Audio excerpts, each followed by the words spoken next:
Player standing. One enemy remaining.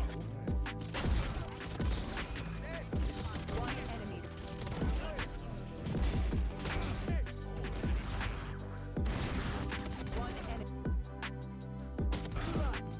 One enemy remaining.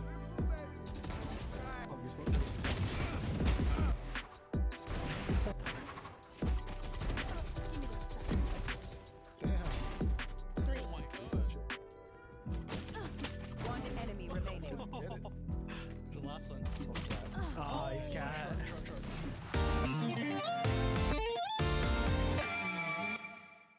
Hey everyone, Romel here, and today I'll be doing a review on the Razer Viper Mini.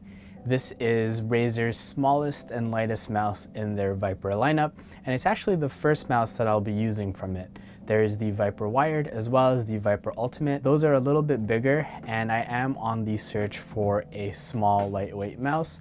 And that's why I decided to skip right to the Mini like I did with the O-. But if you guys do want to see a video on the Viper and the Viper Ultimate, please leave that in the comment section below and I'll try to get my hands on one. Not only is this the lightest and smallest, it is also one of the cheapest lightweight gaming mouse that you can get out there. This retails for about $55 Canadian, which is already a good deal when you compare it to the glorious Model O's as well as the Cooler Master MM710. I'll have links in the description below if you guys wanted to pick one up for yourself as well. Anyways, let's get to the unboxing. Inside the box, you have the mouse, the typical documentation, and you do get some stickers inside the manual. You don't get any replacement PTFE feet with the Viper Mini. On the box, it does say that it weighs 61 grams, and when I weighed it on my scale, it weighed in at 60.7, which is just 0.3 under 61 grams. If you notice the other lightweight gaming mice out there, a lot of the companies took the approach of poking holes on their housing so that there's less material on the mouse, so there would be less weight. Razer didn't go with that option. It feels really nice, and it's quite surprising that it does only weigh 61 grams. It feels really solid in your hands, and I think that it does look pretty nice without the holes. I can't imagine this with holes. And again, it's not that much of a difference. You're looking at 9 to 5 grams depending on what mice you're looking at. Really good job, Razer, for making this mouse without having to go poke holes in it. And this is an ambidextrous shaped mouse. With the Viper and the Viper Ultimate, that is a true ambidextrous mouse since you do have the thumb buttons on both sides of the mouse. But for the Mini, you don't have the thumb buttons on the right hand side and you have it only on the left hand side. So even though it's an ambidextrous shaped mouse, it's not fully ambidextrous. When I measured the mouse, it measured in at 1/16 for its length, 57 for the width, and 37 for the height at the tallest part. This is definitely made for people with small to medium sized hands if you use a claw or fingertip grip. I tried using a palm grip, but when I rested my whole palm on the mouse, my fingertips just flew off the top. It's really not comfortable for me to use this mouse with any other grip besides the claw grip that I'm used to. And after thinking about it more, I realized that these mice, the smaller versions, are probably going to be great for my daughter when she's a little bit older and she decides that she wants to try her hand at PC gaming. She can test out and use the smaller versions of like the mice that I would use. But she's still quite a few years away from even considering PC gaming. But hopefully, yeah, she'll stick to one of these, or she probably will stick to one of these. I even got her to use it a little bit and she kind of liked it. I don't think she knew what she was doing, besides putting her hand on the mouse and moving it around. So this mouse does have some RGB, the Razer logo, as well as the underglow underneath the mouse. It's probably the first mouse that I've seen with this underglow, and I actually really like it. The underglow is a nice touch, and I kind of wish that more mice had the underglow. I think it looks pretty sweet. The one thing about the RGB is that the mouse does get a little warm when I'm using it. I think it is the RGB, but it's only that area where it gets warm. I haven't really played with it without RGB on, so I'm not sure if it's RGB or any other component, but it does feel a tad warm. These do use Razer's optical switches and they feel really nice.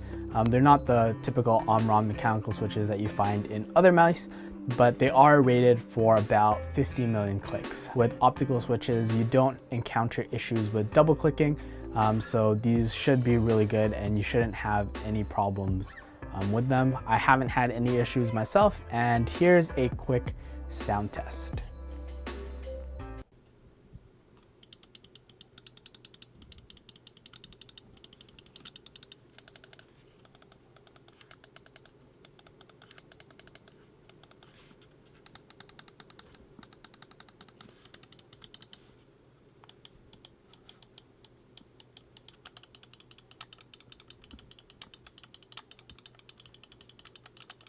Along with the two mouse buttons, you do have the DPI switch as well as the scroll wheel and the two thumb buttons. Again, these all feel very responsive and very nice to touch.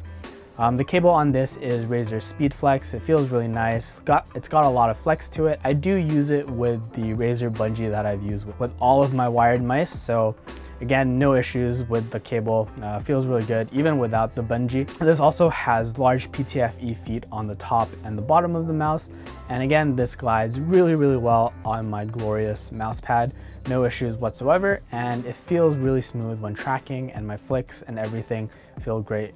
The one thing that is probably a big difference between this and the other lightweight mouse out there is the sensor. Razer opted to use the 3359.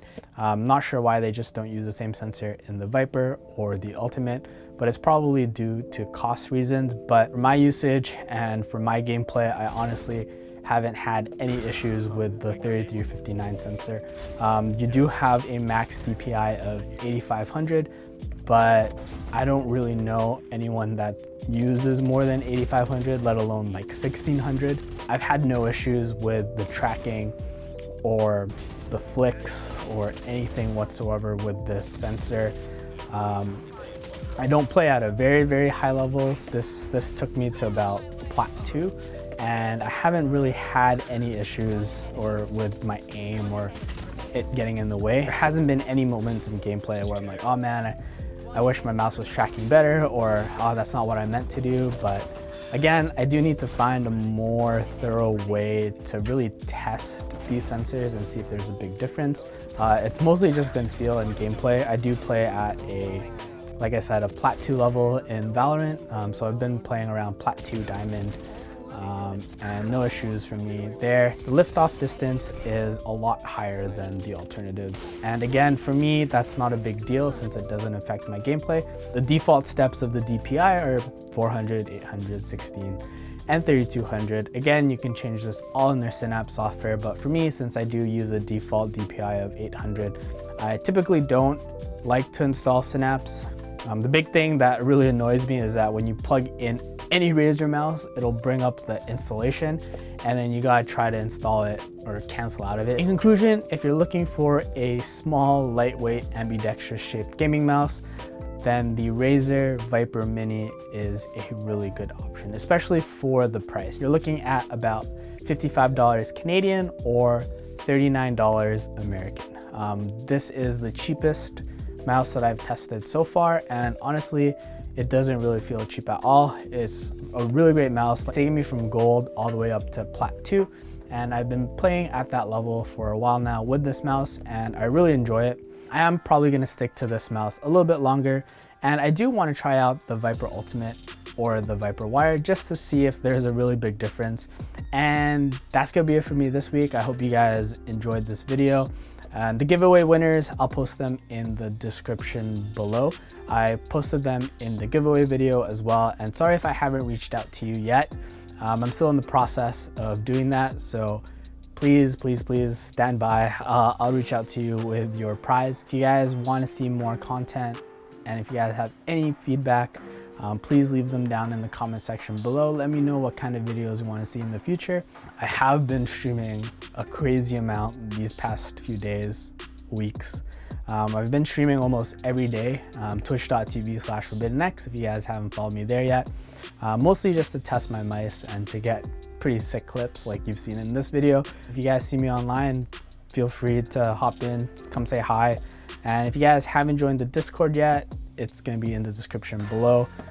We do have a couple of groups that play Valorant, some in the bronze, some in the plat level. If you guys want to chill, talk anime, we do have an anime channel there as well. Speaking of anime, this week I watched I Want to Eat Your Pancreas, and the title seems weird, but it was honestly one of the saddest anime films that I've watched. If you guys haven't watched it or haven't heard of it, I highly recommend it. If you guys are in a sad mood and want to feel even sadder, then definitely give I Want to Eat Your Pancreas a try. And yeah, I'll catch you guys in the next one.